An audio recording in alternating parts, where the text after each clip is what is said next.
দরদ মুভি সম্পর্কে জানতে হলে এই কথাগুলি অবশ্যই শুনতে হবে। একটা ভালো মানের মুভি কে না দেখতে চায়? সবাই বড় আশা নিয়ে সিনেমা হলে সিনেমা দেখতে যায়। যদি সিনেমাটা ভালো হয়, সিনেমার ব্যবসাতেও প্রচুর আয় হয়। আর যদি সিনেমাটা খারাপ হয়, তাহলে সিনেমার ব্যবসাও ডাউন হয়। একটা ভালো গল্পের পিছনে একজন ভালো অভিনেতারও প্রয়োজন হয়। যেহেতু শাকিব খান বাংলাদেশের নাম্বার 1 মেগা স্টার, কোনো ভালো গল্পের কাজই তিনি পাবেন।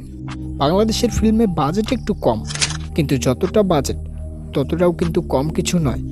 গল্প যদি ভালো হয়, প্রযোজক সেই গল্পের পিছনে টাকা খরচ করতেও দ্বিধাবোধ করে না।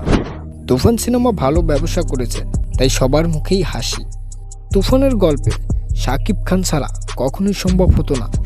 তুফান মুভির নির্মাতা আগেই এই ছবি সম্পর্কে যা বলেছিলেন এবং তার মিলও পাওয়া যায়। ভাই জানতো না আমি একদিন ন্যাশনাল লেভেলে খেলব। এখন আসি দরদের কাছে। দুলু মিয়া দরদ মুভি নির্মাণ করেছেন অনন্য মামুন। এর আগেও সাকিবকে নিয়ে তিনি কাজ করেছেন নবাব এলএলবি সিনেমায়। যাই হোক, তিনি দরদ সিনেমার কথা এইভাবেই বলেছেন যে, আমি কোনো রেকর্ড ভাঙতে দরদ বানাইনি, আমি একটা ভালো কন্টেন্ট বানানোর চেষ্টা করছি। প্যান ইন্ডিয়ান মুভি হলেও দরদের বাজেট তেমন নয়, এবং দরদ কোনো প্রেমের গল্প বা অ্যাকশন মুভি নয়। এটা একটা ভিন্ন গল্পের ভিন্ন মুভি। দরদের যেহেতু অ্যাকশন নাই, সেজন্য হয়তো বাজেটটাও কম রাখা হয়েছে। দরদ মুভিটি বুঝতে হলে আপনাকে শেষ পর্যন্ত দেখতেই হবে। টিজারে যেটুকু দেখানো হয়েছে তাতেই বোঝা গেল দরদের মাঝে সাকিবকে সাইকোভাবে দেখব। বিশ্বব্যাপী দরদ সেপ্টেম্বরে মুক্তির ঘোষণা দিয়েছেন, কিন্তু এখনও তারিখ জানান নেই।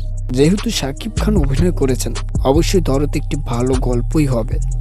এখন চলছে উড়াধুরা তুফান।